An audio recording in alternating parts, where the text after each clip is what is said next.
Mi hijo llamó y dijo: «Hemos cambiado las cerraduras. Ya no vives aquí». Le respondí con calma: «Vaya decisión valiente». 2 días después, recibió una carta urgente de mi abogado, y se quedó helado. Pero lo que vino después lo sacudió aún más. Porque yo, antes de comenzar esta historia, suscríbete al canal y dale me gusta al video. Tu apoyo significa mucho para mí y ayuda a que podamos seguir creando más relatos como este. Ahora, ponte cómodo y escucha. Empecemos. El funeral de Darina fue un golpe duro. No éramos particularmente cercanas, más bien vecinas cordiales. Charlábamos en la tienda, a veces caminábamos juntas hasta la farmacia o la clínica. Pero cuando una pasa de los 70, cada despedida se siente como un puñetazo en el pecho. Ya era el tercer funeral al que asistía en lo que iba del año. Y apenas comenzaba el verano. Volví a casa despacio, apoyándome en mi bastón. Mi rodilla aún no se recuperaba de una caída que sufrí el invierno pasado. Los médicos repetían: a su edad, la recuperación toma tiempo. Pero yo me negaba a escuchar. Todavía me quedaban fuerzas. Aún tenía planes. No pensaba rendirme solo por tener 73 años. La calle Clinovaya me recibió con su habitual silencio. Había vivido en aquella casa durante 38 años. Cada rincón me era tan familiar como la palma de mi mano. La forma en que caía la sombra del cerco a las 4 de la tarde, el crujido del tercer escalón del porche. Las casitas prolijas, los jardines bien cuidados, los árboles en flor. El vecindario era antiguo, tranquilo, con un encanto discreto. Había pasado prácticamente toda mi vida allí. Pero en los últimos meses, mi hijo Igor no dejaba de insistir en que debía mudarme a un lugar más adecuado. Mamá, sabes que se te hace difícil manejar la casa sola. La estufa, el agua, las escaleras. Y si pasa algo, escaleras eran solo 5 peldaños. Cada vez le respondía con serenidad: puedo arreglármelas. Pero él seguía insistiendo. Él y Sana habían encontrado lo que llamaban el hogar de retiro ideal, colina soleada. Vista al parque, pensión completa, atención médica permanente. Fui una vez. Estaba limpio, bonito. Pero no era vida. Olfateaba a medicina. Todo allí era rutina y silencio. Era demasiado pronto para eso. Subí los escalones del porche y saqué mis llaves. Introduje una en la cerradura, no giraba. Probé otra. Luego todo el llavero. Ninguna funcionaba. Y entonces lo entendí. Habían cambiado las cerraduras. Me quedé allí, aferrada al bastón, sintiendo cómo un frío amargo me recorría el cuerpo. No era un error, no era un descuido. Había sido intencional. Saqué mi teléfono, uno de los pocos aparatos modernos que había aceptado a regañadientes. Igor había insistido: mamá, necesitas un smartphone. Por si acaso. Y si pasaba algo. Toqué su nombre en la pantalla. El teléfono sonó. Al tercer timbre, respondió: mamá, ya estaría en casa, si me hubieras dejado entrar. Las llaves no funcionan. Hubo una pausa. Incluso en el silencio, podía oír cómo buscaba las palabras. Cambiamos las cerraduras. Iba a decírtelo. Sana y yo pensamos que era lo mejor.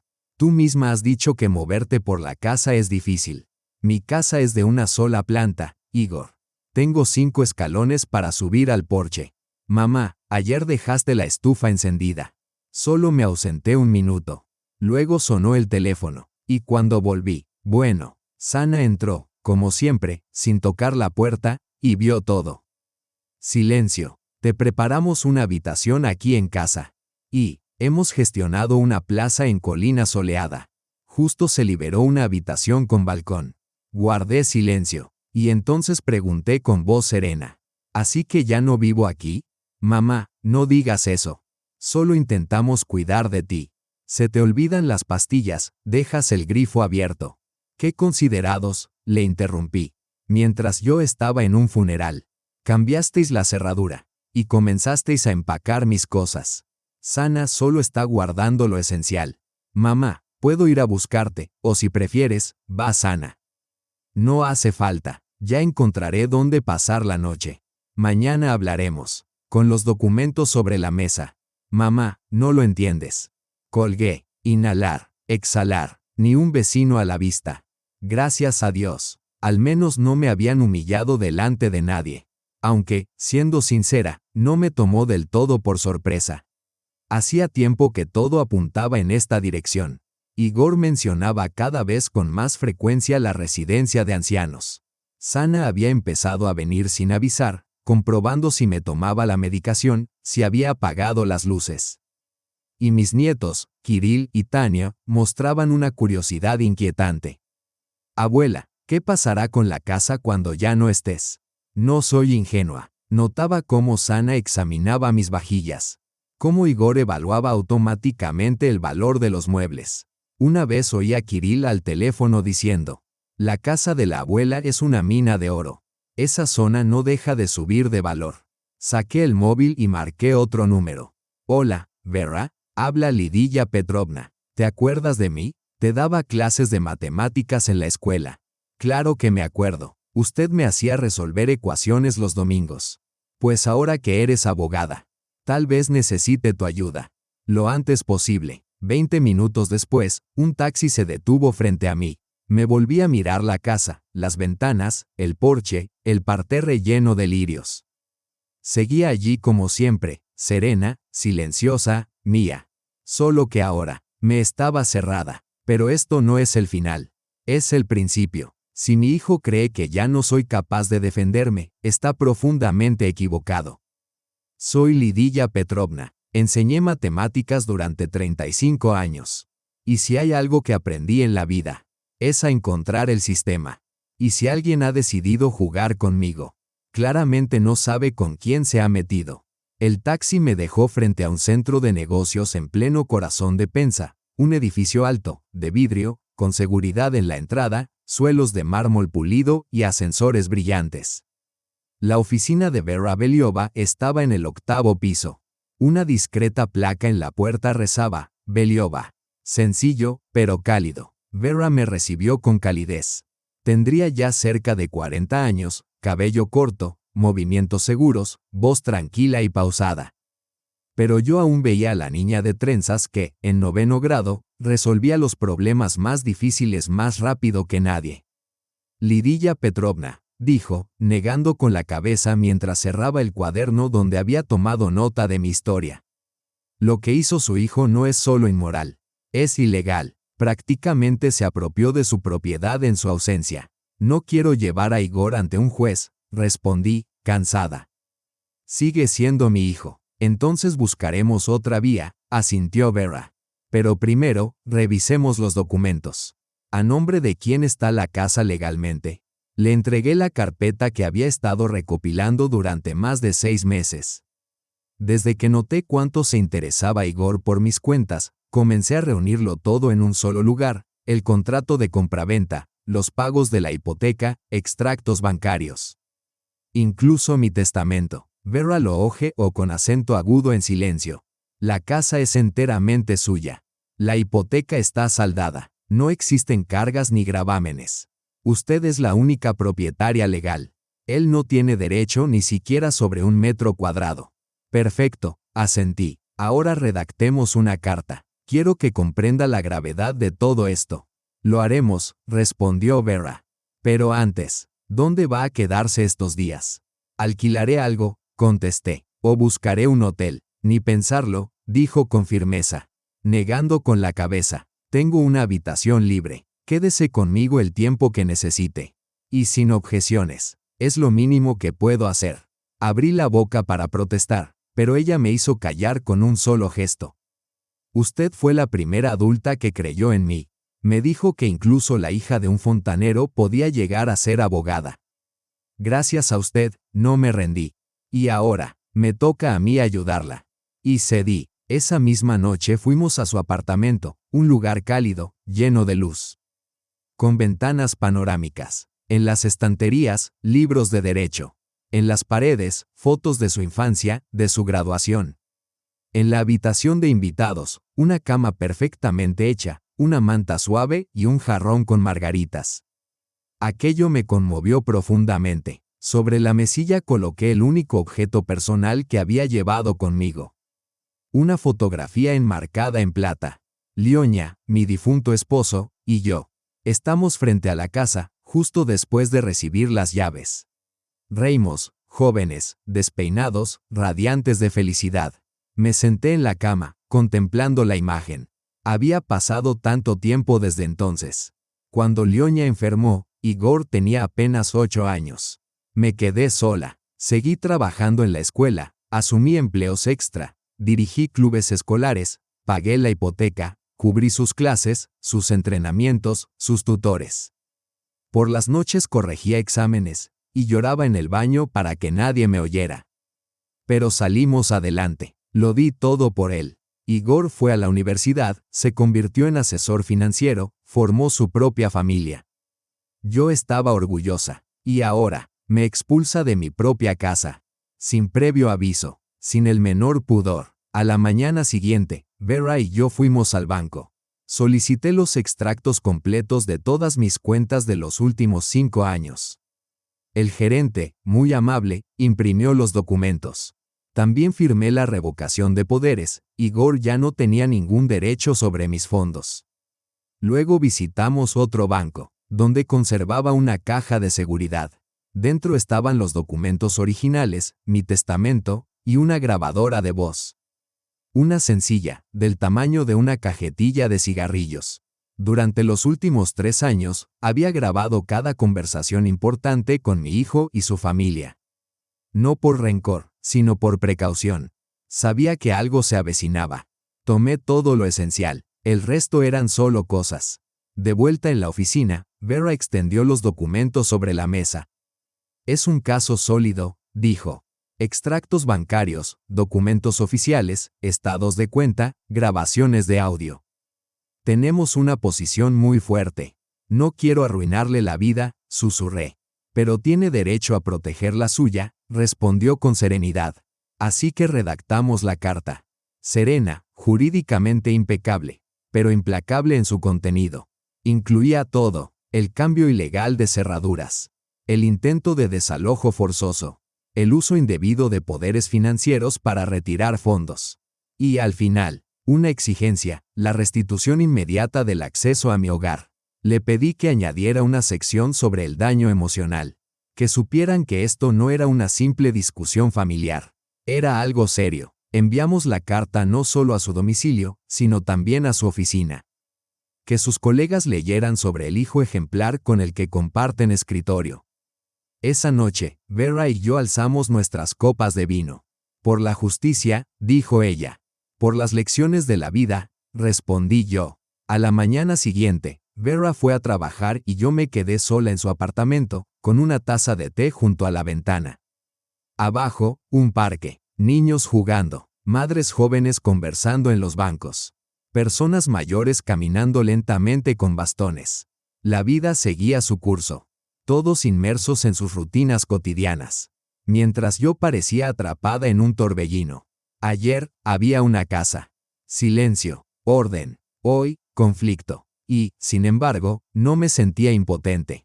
Al contrario, algo que llevaba tiempo dormido se había despertado dentro de mí. Determinación, fuerza, una calma, pero no la que nace de la resignación.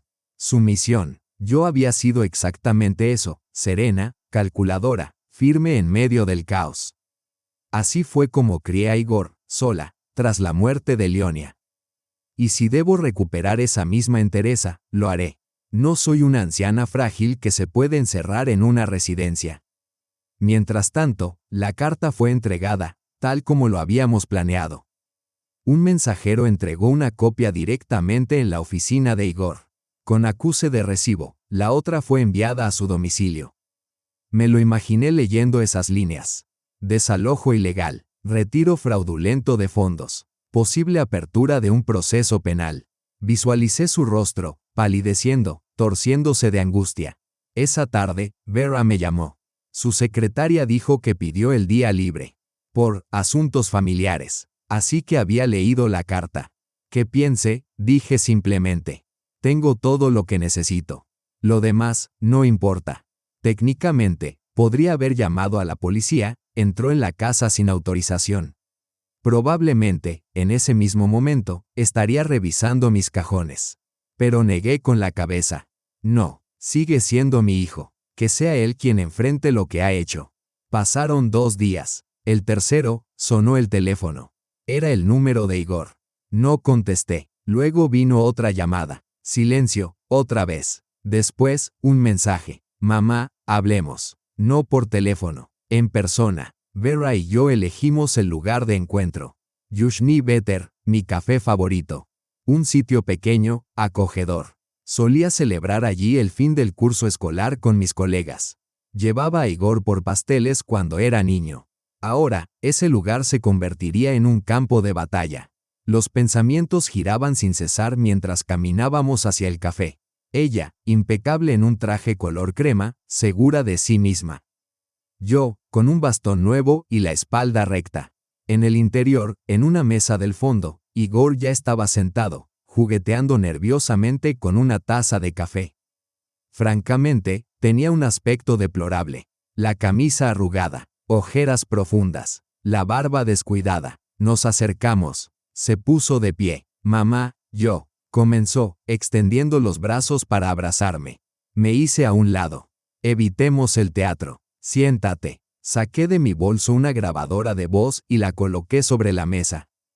¿Qué es eso?, preguntó, visiblemente tenso. Un dispositivo para grabar. Nuestra conversación quedará registrada, si no tienes inconveniente. Quiero que todo lo que digas sea con honestidad. Pero mamá, somos familia, intentó sonreír, forzadamente. Exacto, respondí. Y a la familia no se le trata así.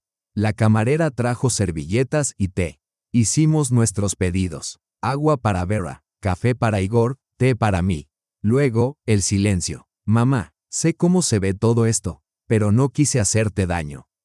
Nosotros, yo, balbuceó. Cambiaste las cerraduras de mi casa mientras yo asistía a un funeral, dije, con voz serena.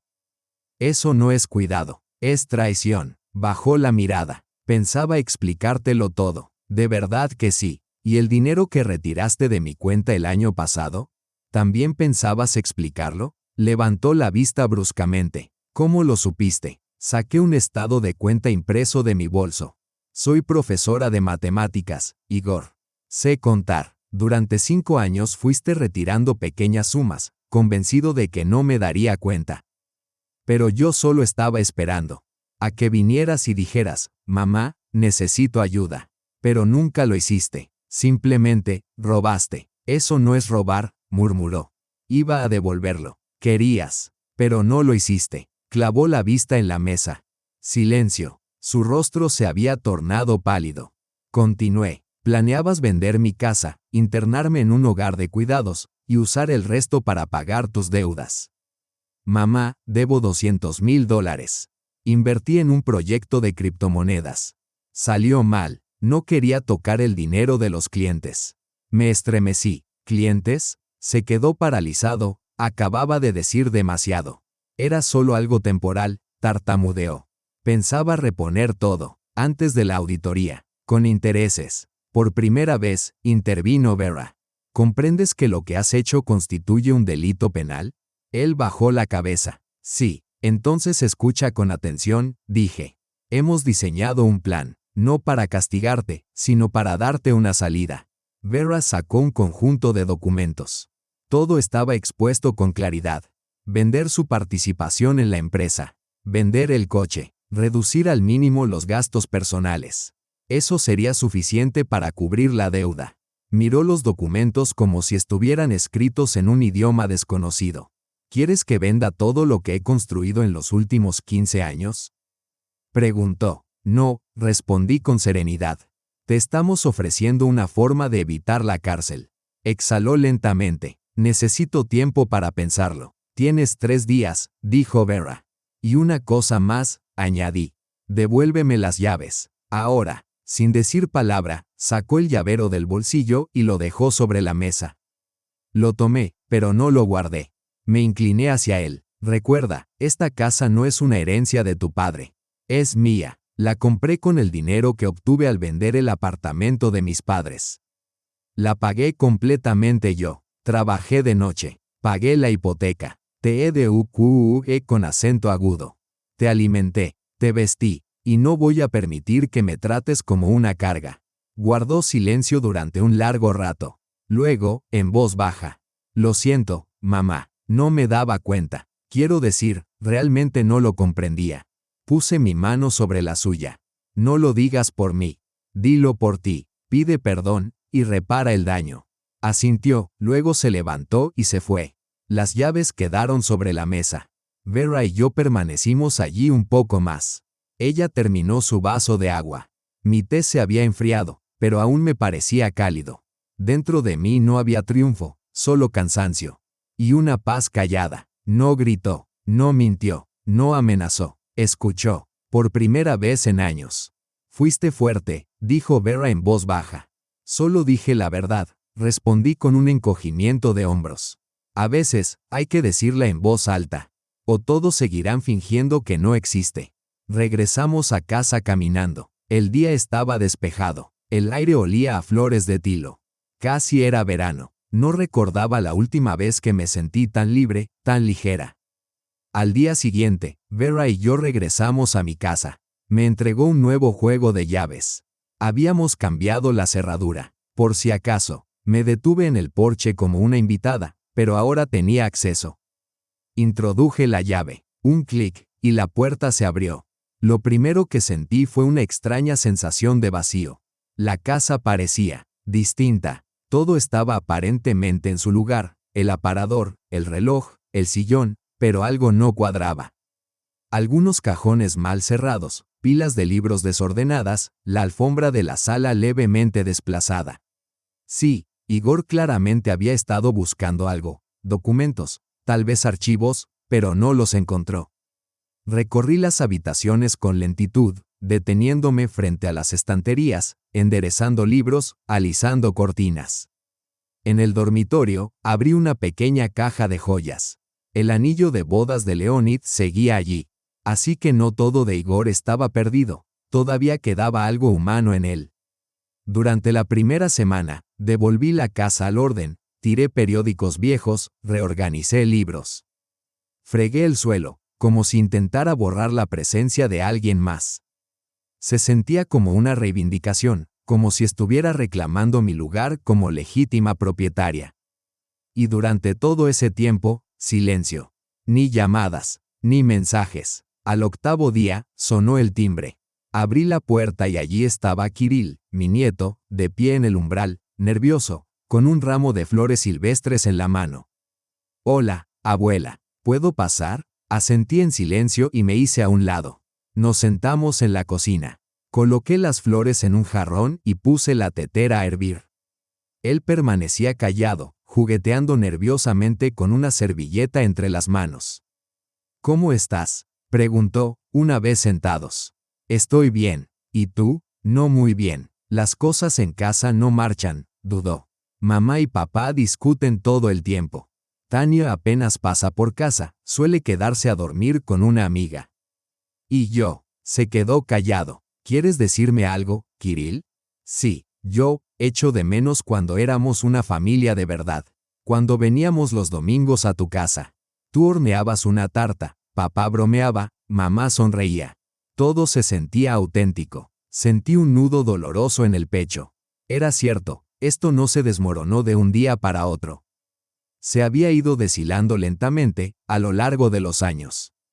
En aquellos tiempos solía hornear la tarta favorita de Igor cada semana. Al principio nos reuníamos todos, luego solo en días festivos, y finalmente.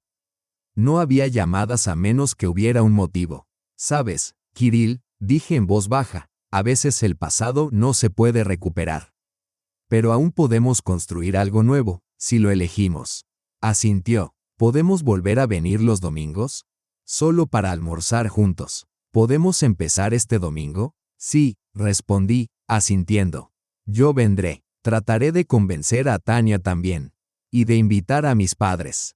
Vendrán. Está bien. Si no vienen, quizás su momento aún no ha llegado. Cada quien recorre su propio camino». Ese domingo, me levanté temprano y horneé aquella misma tarta de manzana con costra crujiente y canela, como en la infancia de Igor. Asé con acento agudo un pollo con hierbas, preparé puré de papas, una ensalada, y puse la mesa como solía hacerlo. A las 2 de la tarde, sonó el timbre. Kirill fue el primero en llegar, ayudó a colocar las sillas y trajo una botella de vino. Luego, inesperadamente, apareció Tania, seria y reservada, con una caja de pasteles. Estaba por decir que ya estábamos todos cuando sonó el timbre por tercera vez. En la puerta estaban Igor y Sana, callados, manteniendo cierta distancia entre ellos, pero vinieron. Y eso era lo importante. El almuerzo comenzó con cierta incomodidad, comentarios breves, miradas clavadas en los platos. Pero la comida tiene una forma de suavizar el ambiente. El aroma del pastel llenaba la casa de calidez. El pollo fue elogiado. Tania habló de sus prácticas, Kirill mencionó un proyecto en el trabajo. Incluso Sana sonrió cuando le elogié el peinado. Solo Igor permanecía en silencio. Después del postre, los nietos se fueron al salón a ver una película. Sana me ayudó con los platos, mientras Igor se quedó rezagado en un rincón de la cocina. Me acerqué yo misma. ¿Cómo estás?, le pregunté. Se encogió de hombros. Vendí mi parte, pagué casi toda la deuda. Estoy buscando trabajo. Es difícil, pero lo intento. Lo superarás, le dije. Esbozó una sonrisa torcida. Un asesor financiero arruinado por sus propias deudas. ¿Quién va a contratarme? Tengo una idea, dije. ¿Recuerdas a Pelevin, el economista con quien trabajamos en la escuela? Asintió. Ahora dirige un centro de educación financiera. Están buscando instructores. Hablé con él. Está dispuesto a recibirte. Me miró, incrédulo. ¿Lo recomendaste tú? Eres mi hijo, Igor. Sí, cometiste un error grave.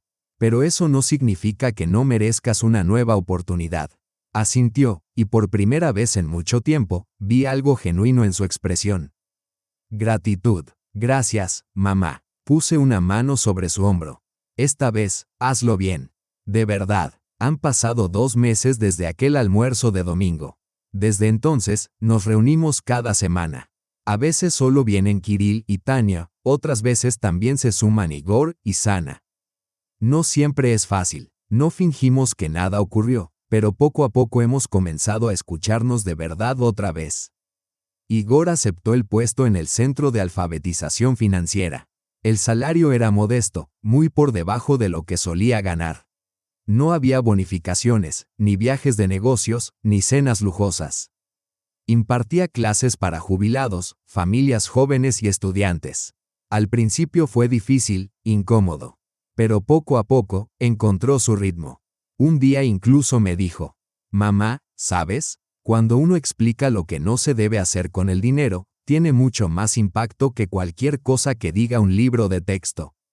Yo simplemente asentí. Estaba empezando a madurar, a los 48 años. En cuanto a Sana y él, finalmente se divorciaron en silencio. Sin escándalos ni dramas. Era evidente que ya no quedaba nada que rescatar. Demasiadas heridas antiguas se habían acumulado con el tiempo. Ella volvió a vivir con sus padres en Vorónezh. No hablábamos de ella. Yo comprendía que era una decisión de ellos, y no me correspondía intervenir. Pero los nietos, ellos cambiaron de maneras inesperadas. Kirill comenzó a interesarse por la historia de nuestra familia. Me preguntaba por mis padres, por cómo conocí a Lioña, por cómo logramos sobrevivir con un solo sueldo en los años 80. Incluso pidió ver fotografías antiguas. Y Tania se inscribió en cursos nocturnos de derecho. Un día me confesó que algo en ella cambió tras hablar con Vera Beleva. Me di cuenta, dijo, de que quiero ser como ella, inteligente, serena, fuerte y justa. Entonces lo serás, le respondí. Solo no tengas miedo de decir que no, incluso a la familia. Especialmente a la familia. Igor comenzó a llamar más seguido, sin razón aparente. Preguntaba cómo me sentía, cómo estaban los parterres de flores. A veces traía víveres o pasaba para ayudar con alguna reparación. Pero lo que más cambió fue la ausencia de prisa en él. Ya no decía tengo una reunión, ni te llamo luego, ni ahora no, mamá. Empezó a escuchar de verdad. Un día lo vi de pie junto a la ventana del salón, contemplando el jardín. ¿Sabes, mamá?, dijo suavemente, antes pensaba que esta casa era de papá, que él la había construido, que era el pilar.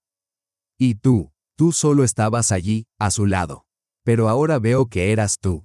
Tú la construiste. Tú nos mantuviste unidos. Tú nos sostuviste. No dije nada. Solo lo abracé. Ya era un hombre hecho y derecho, con canas, mirada cansada, manos endurecidas por el trabajo, pero en ese instante volvió a ser mi niño. El tiempo pasó. El otoño llegó en silencio. Las hojas cayeron, el aire se volvió más frío. Una tarde, mientras tomábamos té, dije, me voy de viaje. ¿A dónde?, preguntó Kirill, sobresaltado. A Europa. Por 3 meses. Todos se quedaron inmóviles. Mamá, ¿hablas en serio? Igor me miraba como si me viera por primera vez. Totalmente. A Inglaterra, para visitar el Museo Británico. A París, para caminar junto al Sena. A Italia, para perderme en las calles de Roma. Y a Grecia, simplemente para sentarme junto al mar. Llevo años ahorrando para esto. En silencio, en una cuenta separada. Y ahora, ha llegado el momento. ¿Has estado ahorrando para esto? Igor bajó la mirada. No tenía ni idea. No se suponía que la tuvieras, respondí con dulzura. Hay cosas que una mujer debe hacer por sí misma. Toda la familia me acompañó al aeropuerto. Lloraron, me abrazaron con fuerza. Incluso Sana envió un mensaje, buen viaje, y gracias por todo. En el avión, miré por la ventanilla y pensé, ser una sella no tiene que ver con las fiestas ni con las fotos enmarcadas.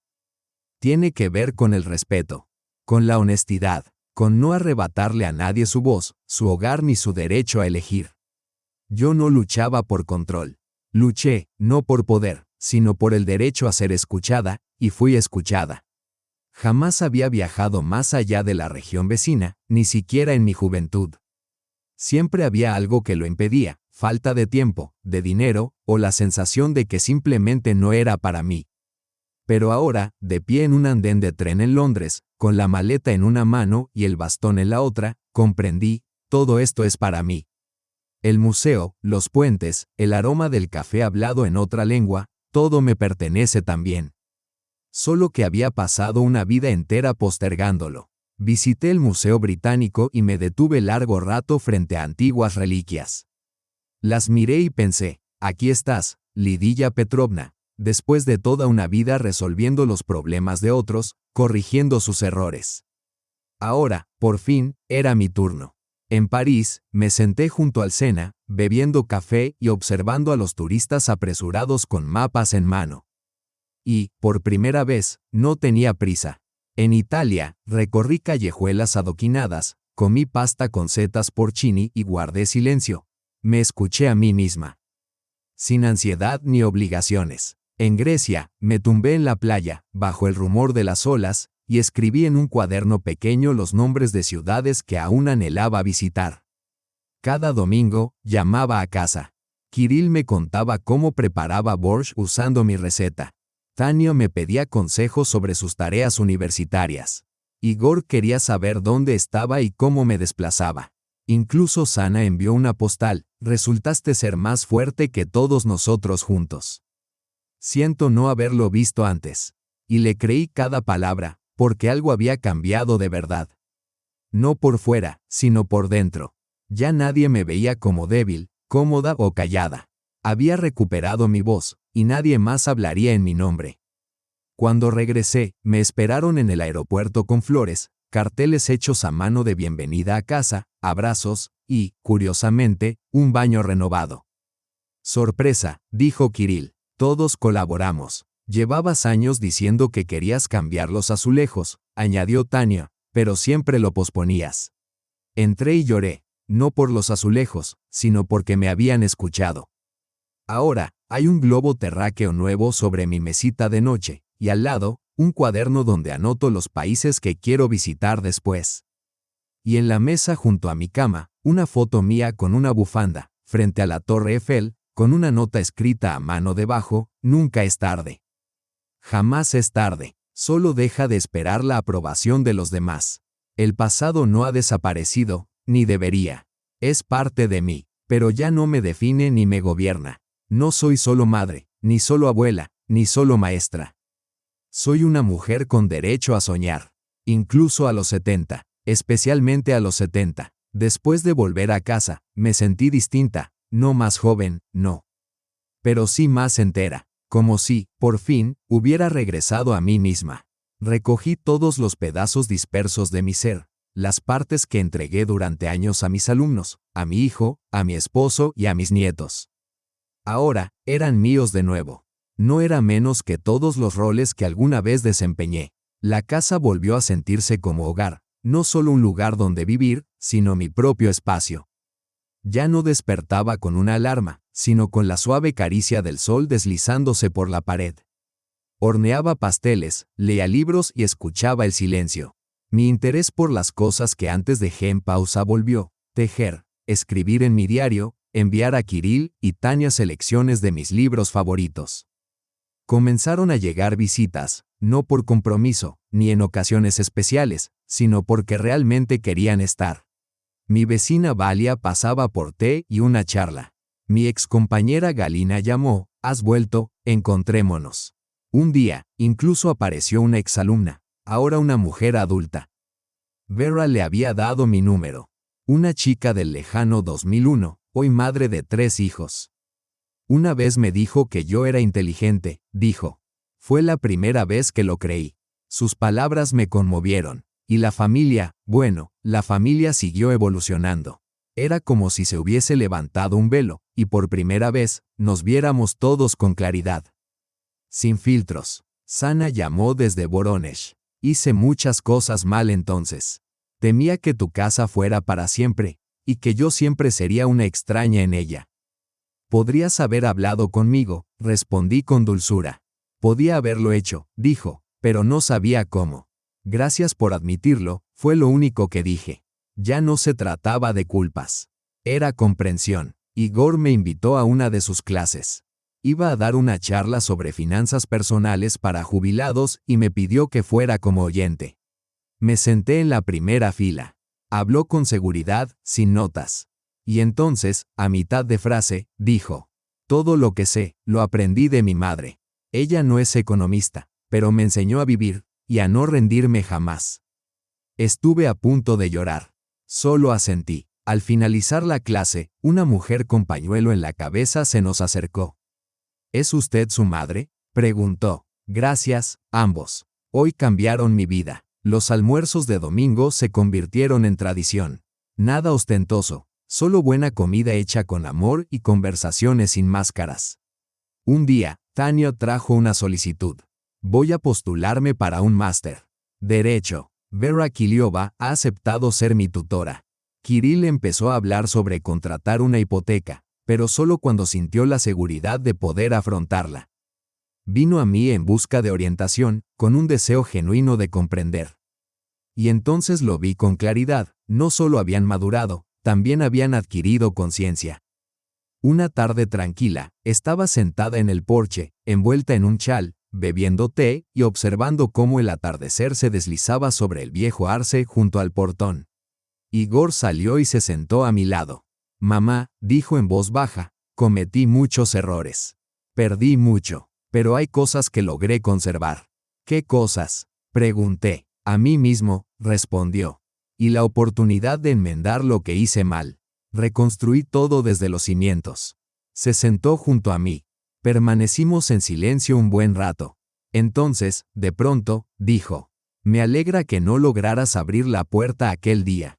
Lo miré. Él contemplaba la calle, perdido en sus pensamientos. «Porque si hubieras entrado», continuó, «yo habría seguido pensando que eras más débil de lo que realmente eres». «¿Así que lo entendiste?», pregunté con suavidad. Él asintió. «Entendí que tengo una madre fuerte. Y que un hogar no se compone de muros, sino de respeto, de la certeza de que nunca serás expulsada». Sonreí apenas. Y por primera vez, sentí una paz profunda y silenciosa. No porque todo fuese perfecto, sino porque, al fin, todo era auténtico. Habían pasado 6 meses. Algunos dirían, no es mucho. Pero para mí, era el comienzo de un nuevo capítulo, escrito en otra caligrafía. Un capítulo que no borraba el pasado, ni mentía sobre él. Solo verdad, desde el momento en que comprendí que el silencio ya no era una opción. La casa volvió a la vida. No solo se mantenía en pie, respiraba. Las voces resonaban, las puertas se cerraban de golpe, y el aroma de repostería recién horneada flotaba en el aire. Los domingos, la familia se reunía. Alguien traía una ensalada, otro traía risas, otro su cansancio. Pero todos venían por voluntad propia, no por compromiso, sino porque realmente deseaban estar allí. Ya no les recordaba deudas, ni heridas del pasado, ni puertas cerradas. No porque lo hubiese olvidado, sino porque había perdonado, y eso es algo completamente distinto. Un día, Tania volvió de la universidad y me entregó una pequeña caja negra. Kirill y yo juntamos dinero. Solo un regalo, porque eres nuestra. Dentro había un diminuto colgante con forma de puerta. En el reverso, una inscripción. Tú eres quien sostiene el hogar, incluso cuando no se te permite entrar. Sostuve el colgante en la palma durante mucho tiempo. Luego lo colgué de mi cuello, y aún lo llevo conmigo. En diciembre, solicité otra visa. Esta vez para Japón, porque siempre había soñado con ver los arces otoñales de Kioto. Porque podía, porque ya no necesitaba preguntarme por qué alguien de mi edad desearía algo así. ¿Sabes qué he aprendido? La vejez no es una sombra, ni una cuenta regresiva hacia el final. Es el momento en que puedes empezar a vivir de verdad, no para otros, sino contigo misma. Cuando puedes permitirte descansar, viajar, decir no, cerrar puertas, cambiar cerraduras y abrir solo a quienes saben entrar con ternura. Una tarde, una vecina me llamó desde la calle. Lidia Petrovna, parece que ha rejuvenecido. Simplemente he regresado, respondí. ¿Regresado de dónde?, preguntó. Del lugar de mí misma que una vez abandoné por los demás. Ahora estoy completa de nuevo. Sobre mi mesa de noche descansa un cuaderno lleno de nombres de ciudades. Ya no veo la palabra jubilación como un final, sino como una pausa entre viajes. Y la palabra abuela no es una condena a quedarse en casa cuidando niños. No si deseas caminar sola por las calles de Estambul o Florencia. La vida no termina hasta que tú lo haces. Estás viva, y ningún hijo, ninguna puerta cerrada, ninguna carta puede borrar tu existencia. Y si alguien cree que tu tiempo ya pasó, abre la puerta. Pero no para ellos, sino para ti. Gracias por haberme acompañado hasta el final de esta historia.